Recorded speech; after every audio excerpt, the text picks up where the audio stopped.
नमस्कार मित्रों, मैं हूं आपका अपना भाई भूपेंद्र सिंह राठौड़। आज फिर से एक नए वीडियो के साथ।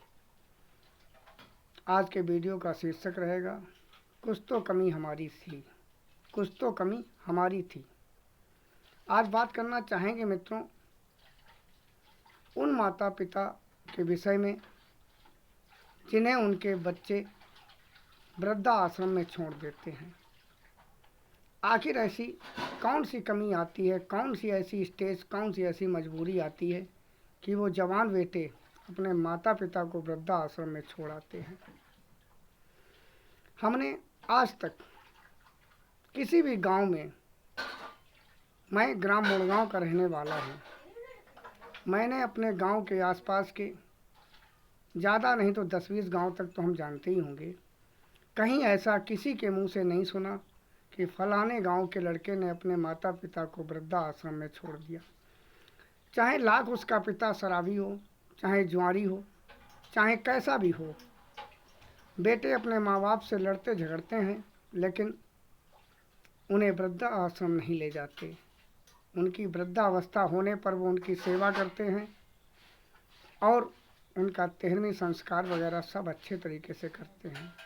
फिर शहर के माँ बापों में ऐसा क्या हो गया जो उनके बेटे उन्हें वृद्धा आश्रम छोड़ देते हैं। मित्रों, मेरी समझ में, मेरी बुद्धिमत्ता के हिसाब से इसमें कमी कहीं न कहीं माँ बाप की अवश्य है, जो हमको आपको दिखाई नहीं देती है।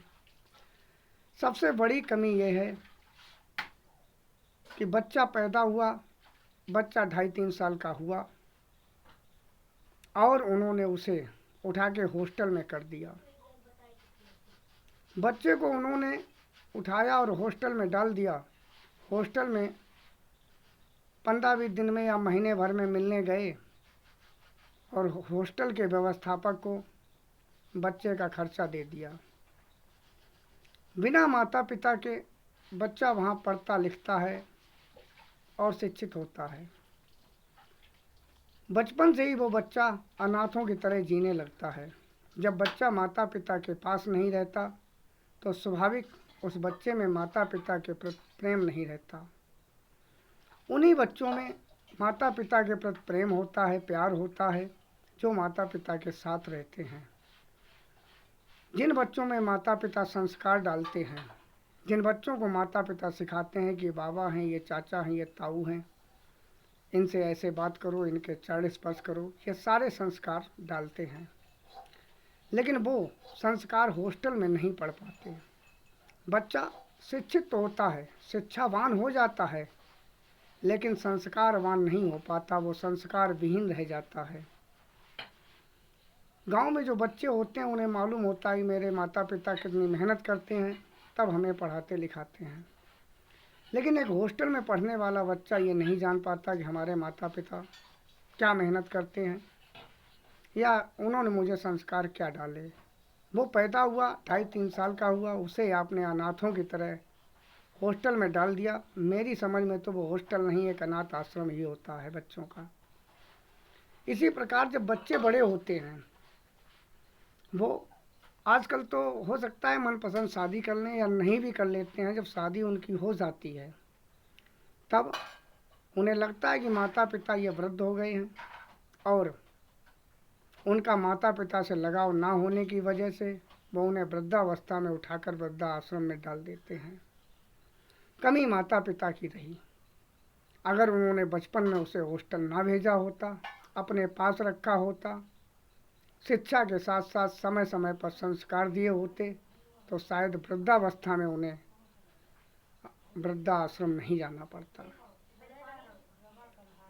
मैं यही कहना चाहूँगा मित्रों, आज की जनरेशन को शिक्षा तो दो। हम ये नहीं कहेंगे कि शिक्षा नहीं दी जाए, शिक्षा भगवान का दूसरा स्वरूप है, लेकिन शिक्षा के साथ साथ संस्कार बहुत आवश्यक चीज़ है।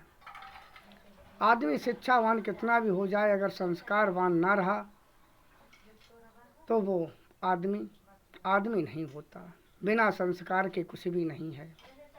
भर्तरी नीति में लिखा भी है, एसाम न विद्या तपो न दानम ज्ञानम न शीलम गुणो न धर्मा ते मृत्युलोके भुवि भारभूता मनुष्य रूपेण मृगाश्चरन्ति केसाम न विद्या, जिनके पास विद्या नहीं है, तपो न दानम, जिन्होंने कभी तप नहीं किया, दान नहीं किया, ज्ञानम न शीलम, जिनके पास ज्ञान नहीं है, शील नहीं है, गुणो न धर्मा, जिनके पास कोई गुण और धर्म नहीं है, ते मृत्युलोके, वो लोग मृत्युलोक पर, मनुष्य रूपेण मृगाश्चरन्ति, वो लोग मनुष्य के रूप में हिरणों के समान विचरण करते हैं। इसलिए विद्वान होना तो ज़रूरी है, लेकिन विद्वान से भी कई ज़्यादा महान होना ज़रूरी है। महानता ही संसार की नींव है, समाज की नींव महानता है, विद्वानता नहीं। ये ज़रूरी नहीं है कि विद्वान पुरुष गलत नहीं हो सकता है। हम देखते हैं अधिकांश पढ़े लिखे लोग भगवान को मानते ही नहीं हैं, लेकिन एक महान व्यक्ति पढ़ा लिखा नहीं होता है, लेकिन वो भगवत प्रेमी होता है। इसलिए महान होना बहुत ज़रूरी है। ये ज़रूरी नहीं है कि अपने बेटे को आप डॉक्टर डिग्री दिला दें। ये ज़रूरी है कि उसमें स्वामी विवेकानंद और महान संतों की तरह संस्कारवान बनाएं, आचार्य विनोबा भावे जैसा संत बनाएं। ये ज़रूरी नहीं है कि भगवा वस्त्र ही पहनाई जाएं अपने बेटे को, लेकिन उसका मन भगवा बनाया जा सकता है, उसके कर्म भगवा बनाए जा सकते हैं, उसे संस्कारवान बनाएं। अच्छा मित्रों, अब हम ज़्यादा नहीं बोलेंगे, वाणी को यहीं विराम देना चाहेंगे। सभी को मेरा जय श्री राम।